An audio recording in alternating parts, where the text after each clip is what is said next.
이제 어떤 제가 인터넷에서 들은 얘기를 한번 들려드리고 싶은데, 한 식당에 이 4명의 사람이 앉아 있었습니다. 산타클로스, 양심 있는 변호사, 정직한 국회의원, 경찰, 이렇게 4명이 앉아 있었는데, 그들이 앉아 있는 식탁 위에 이 돈다발, 현금으로 따지면 한 10억?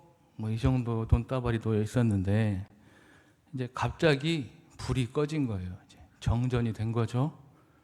그래서 식탁 위를 보니까 돈다발이 없어졌습니다. 자, 이 4명 중에 누가 범인일까요? 누가 범인일 것 같습니까?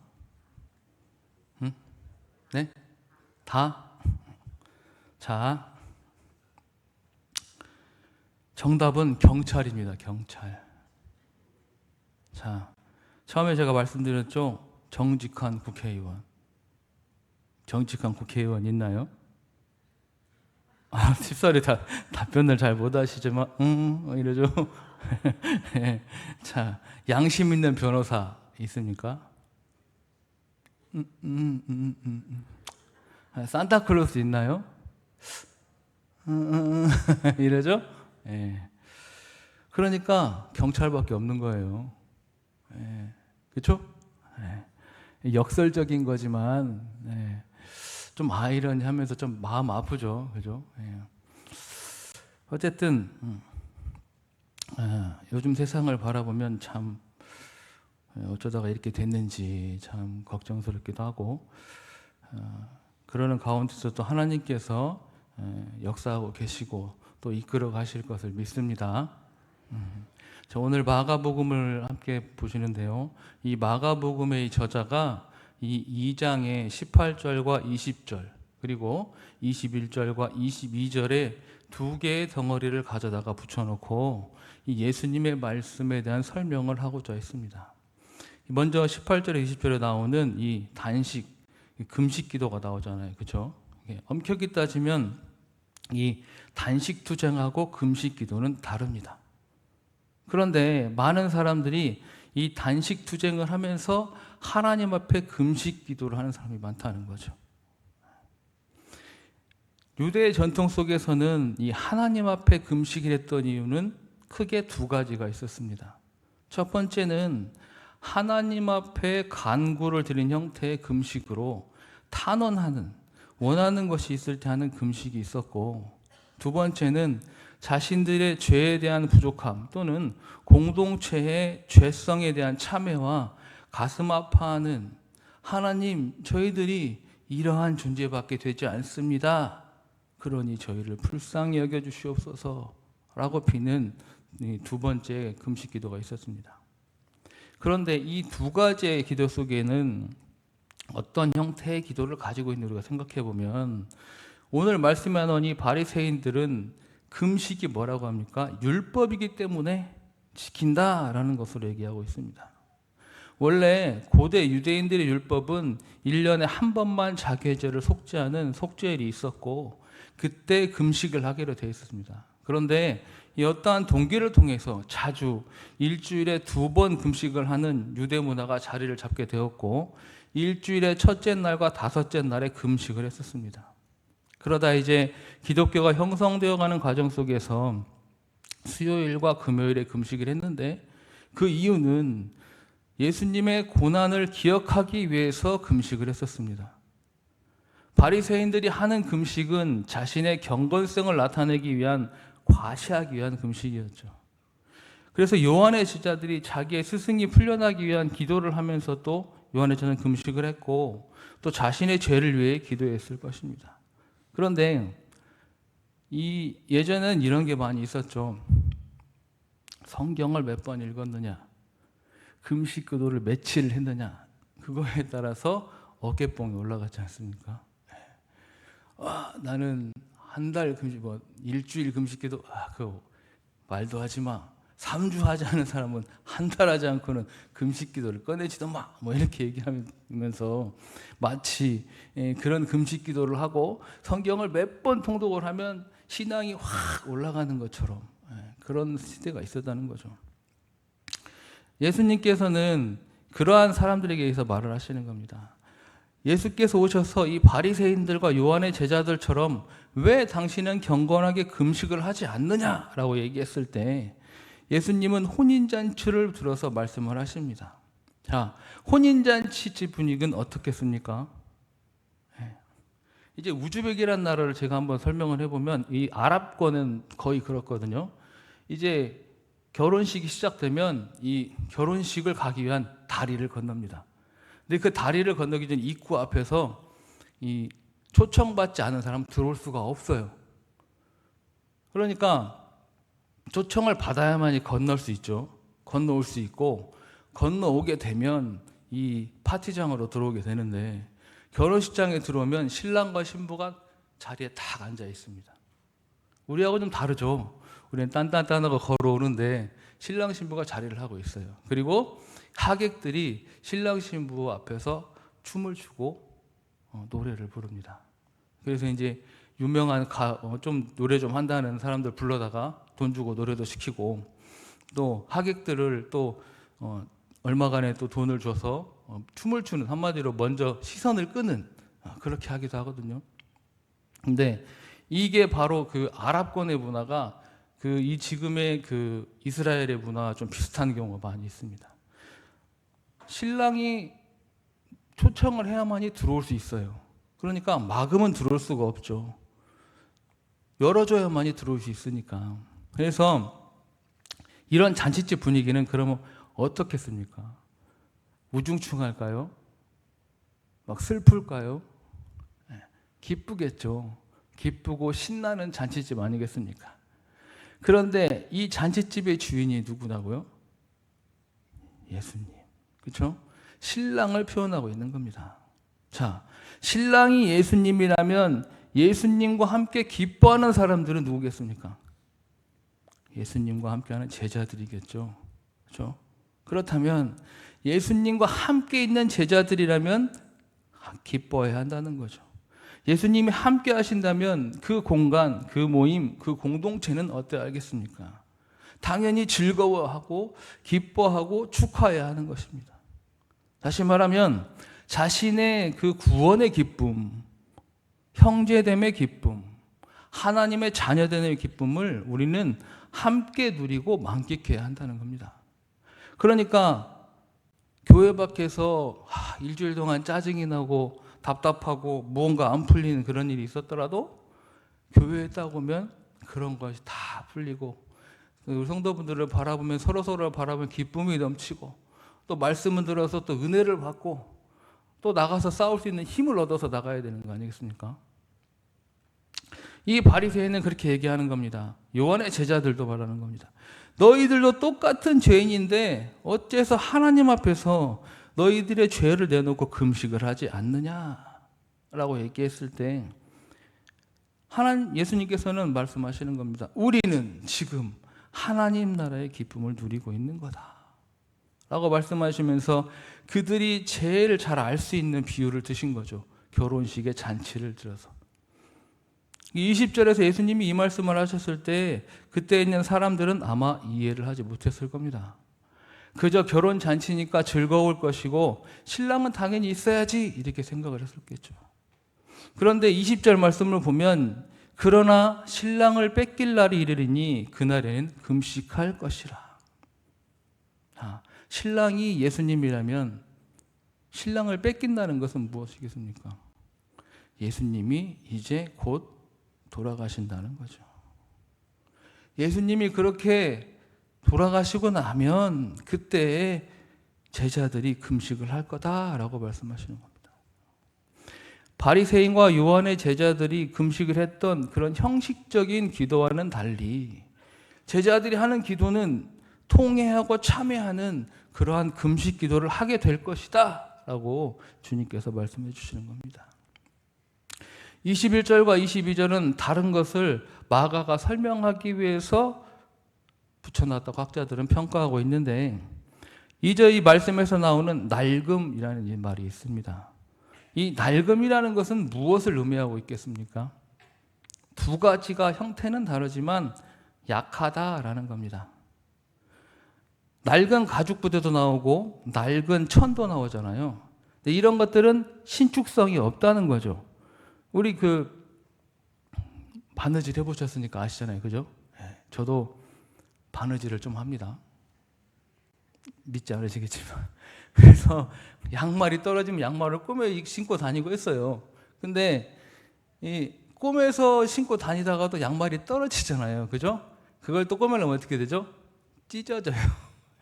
바느질 하다 보면 쫙 찢어집니다. 그런 거 마찬가지인 거죠. 지금 그렇게 낡아버리니까 이 천이 당겼을 때 잡아당기는 버티는 신축성이 없다는 겁니다. 이걸 또 다른 말로 하면 경직되었다는 겁니다. 경직된 것과 약해진 것의 공통점이 무엇일까요? 그것은 변화가 될 수 없다는 것입니다. 자, 새 옷도 신축성이 있습니다. 요즘 보면 스키니 해가지고 막 잡아 늘리면서 막 여러 명이 늘려도 막 안 찢어지는 막 그런 옷 선전하고 하지 않습니까? 그만큼 늘어나면서 여러 가지의 변화를 가져도 버틸 수 있다는 거죠. 가죽 부대도 마찬가지. 포도주가 들어가면 그 포도주가 발효가 되면서 팽창이 되잖아요. 그 팽창이 되는 것을 가죽 부대는 수용을 할 수 있다는 겁니다. 그런데 낡은 가죽 부대는 어떻게 될까요? 터져버리는 거예요. 그러니까 여기서 예수님이 하시고 싶은 말씀은 뭐냐? 예수님이 가르쳐주는 이 말씀은 획기적이고 정말 센세이션하고 무언가 확실히 다른 것이기 때문에, 그리고 본질적인 가치에 대해서 예수님이 다루고 있기 때문에 경직되고 틀에 박혀버린 그 유대인과 바리새인들은 예수님의 말씀을 이해할 수도 없고 그 말씀조차 용납할 수도 없다라는 거죠. 그래서 유대교부터 처음에 출발의 뿌리를 두고 있었지만 나중에 가서는 기독교라는 새로운 종교회로 변화될 수 없다라는 것을 마가는 이 말씀을 통해서 나타내고 있는 것입니다. 우리도 마찬가지죠. 기존의 틀을 고수하는 건 좋습니다. 그런데 너무 지나치게 경직돼 있고 그것을 받아들이다 하지 않다 보면 그것을 감당할 수 없게 되면 터져버릴 수밖에 없죠. 모든 것을 다 열어놓고 수용할 수 있어야 하지 않겠습니까? 새 포도주는 새 부대에 넣어야 한다라는 이 말은 그 당시의 격언과 같은 말인데 마가가 첨부한 이유는 무엇이겠습니까? 당시의 바리새파 사람들과 유대인들은 경직되었기 때문에 융통성 있게 진정한 진리를 받아들일 능력이 없기 때문에, 한마디로 말하면 아무리 말을 해도 못 알아듣기 때문에 예수님의 가르침을 알 수가 없다는 거죠. 예수님의 제자들은 잘 알아들었을까요? 못 알아들었죠. 그들은 계속 주님, 주님, 주님 하고 따라다녔지만 그들이 예수님을 주님이라고 외쳤던 것은 자신들이 압제되고 억압당하고 있는 그 로마에서 구해줄 다윗과 같은 왕과 같은 그런 사람을 원했기 때문입니다. 오 로드. 그러나 하나님의 아들이시고 세상의 모든 만물을 위해 구원하기 오신 그 예수님을 그들은 알지 못했던 겁니다. 그래서 예수님을 맨날 따라다니면서도 맨날 예수님한테 혼나잖아요. 그죠? 누가 큰 자가 되겠습니까? 이게 무슨 말일까요? 누가 더 높은 자리에 앉을까요? 주님이 나라를 확 엎어가지고 왕이 되시면 누구를 앉혀주실랍니까? 이 말이거든요. 주님이 얼마나 답답하셨겠습니까? 공생의 기간은 짧고 이제 곧 돌아가실 일은 다가오고 있는데 제자들은 계속 엄한 소리만 하고 앉았으니, 베드로도 변화산에서 변모된 예수님을 바라보고 주여 이곳이 좋사오니 그러지 않습니까? 한 번 바른 말 한 적이 있죠. 주는 그리스도이시오 살아계신 하나님의 아들이시니이다. 그런데 그 말조차도 예수님이 말씀하시죠. 그래, 네 말이 맞다. 그러나 그것은 내가 생각해서 내 생각에 나온 것이 아니라 성령님이 하신 것이다. 마찬가지 아닙니까? 우리가 우리 힘으로 살아가려고 하면은 아무것도 할 수가 없습니다. 그러나 우리 안에 내주하시는 성령님, 우리와 함께 하시는 성령님과 함께 하면 할 수 있는 거죠. 우리 영광중앙교회 2025년을 지금 처음 시작하는데 감사하게도 또 새가족분들 많이 오시고 또 목사님께서 또 말씀 은혜롭게 또 전해주시고 하니까 더욱더 은혜로운 그러한 우리 교회들이 돼가고 있는데, 자칫 잘못하면 우리도 이렇게 경직될 수 있다는 것을 잊지 않아야 되겠습니다. 새 술은 새 부대에 담아야 한다라는 말씀은 계속해서 변화되는 것을 수용할 수 있어야 되고 그 안에서 그리스도의 가르침을 받아야 된다는 겁니다. 이들처럼 아무리 얘기해도 못 알아듣는 사람들하고는 주님은 같이 갈 수 없으십니다. 그래서 주님이 그들에게 화를 내시면서 얘기하지 않습니까? 주님이 내가 진실로 라고 얘기하는 것이 성경 말씀에 몇 번 나오지 않지만 그 말은 우리 전라도 말로 말하면 참말로 진짜로 확실히 말한다. 이거 확실히 아니고 그렇게 똑바로 들어라 이 얘기잖아요. 왜? 아무리 얘기해도 못 알아들으니까. 아무리 주님이 말씀하셔도 못 알아들으니까. 근데 그럴 수밖에 없던 게 그 사람들은, 그 당시에 그 사람들은 로마의 체제를 전복시킬 사람들이랑 마찬가지잖아요. 베드로도 열심히 당했었고. 그러니까 주님을 따랐던 그 제자들은 그 당시 상황에서 보면 완전 불순분자들인 거죠. 그런데 그런 사람들이 어떻게 됐습니까? 그런 사람들이 세상을 변화시켰어요. 그런 사람들이 그리스도의 복음을 전했고 그런 사람들이 예수 그리스도를 믿게 했습니다. 어제가 3.1절이었습니다. 오늘 제가 중고등부 아이 친구들에게 설교하면서 몇 가지를 얘기한 게 있는데 그 당시에 3.1운동을 했던 그분들이 그 일본 사람들이 봤을 때는 뭐라고 봤겠습니까? 반동, 그죠? 불순분자들이잖아요.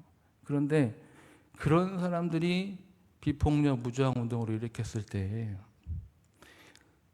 아무도 독립에 대해서 꿈꾸지 않았던 여러 식민지의 국가들이 대한민국, 한국에, 코리아에 그 조선인들이 비폭력 무저항으로 3.1운동을 일으킨 것을 보고 우리도 독립을 하고 싶다.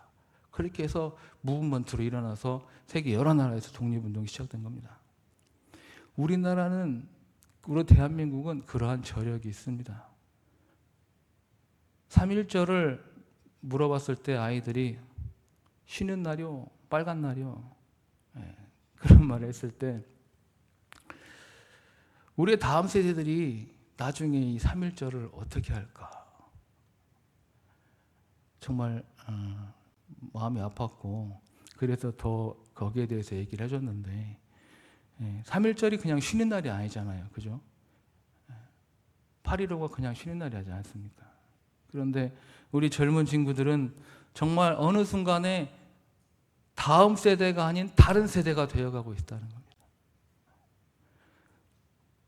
우리가 그렇기 때문에 더욱더 그들을 위해서 기도하고 함께 나아가야 할 것이고, 다시 말씀으로 돌아오면 그 못 알아듣는 사람들, 아무리 주님께서 말씀해서 못 알아듣는 사람들, 그런 사람들을 예수님은 버리고 가신 게 아니지 않습니까?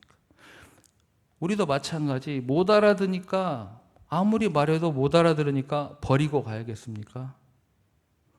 예수님께서 죄인과 세리와 함께 먹고 마시고 하셨던 것처럼 우리들의 눈높이를 그들에게 맞추어서 그들의 언어와 이해 방식에 다가가서 계속해서 못 알아듣는데도 알아들을 때까지 끊임없이 가르치고 전해야 합니다.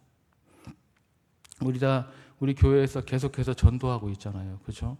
그것도 어떻게 보면 예수 그리스도의 복음을 전하기 위해서인데, 쉽게 말하면 그들이 못 알아들으니까, 그들이 하나님의 말씀을 모르고 예수 그리스도를 모르니까 계속해서 알아듣게 하려고 전하는 거 아니겠습니까? 끊임없이 그리스도인들은 그렇게 살아가야 하는 거죠. 아무리 어렵고 힘들다고 해서 이제 말씀 전하는 걸 그만두겠어, 이렇게 할 수는 없잖아요.